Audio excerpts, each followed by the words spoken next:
السلام عليكم. كما عودناكم ديما أخبار وتفاصيل قصيرة ومختصرة نحاول نفيدكم بها.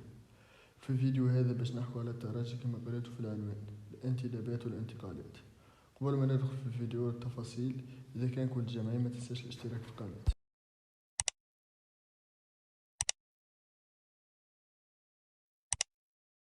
بدايتنا باش تكون مع الوافد الجديد يوسف أومارو، حيث أمضى عقد ب3 سنوات مع الترجي وسيتحصل على 3 مليارات و50 ألف دينار مقسم على 3 سنوات.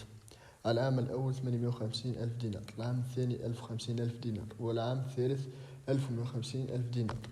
وحسب تصريح اللاعب فهو متحمس لهذا التحدي، وقال أيضا أنه فكر في الجانب الرياضي بدلا من الجانب المالي. في الجانب الآخر عودة اللاعب النيجيري أولا من نادي شباب بلوزداد الجزائري بعد انتهاء مدة الإعارة، وقد تم رفض جميع العروض المقدمة لهذا اللاعب من أندية جزائرية وأخرى مغربية. وحسب بعض المصادر فإن معين الشعباني هو من طالب ببقائه في الترجي.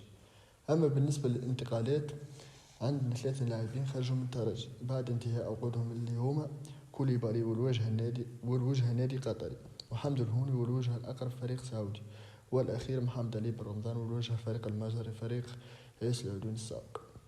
وكل الشكر على ما قدموه للجميع وبالتوفيق للوافدين الجديد. وفي النهاية لايك للفيديو وكومنتير تحفيزي، ومع الشكر السلام عليكم.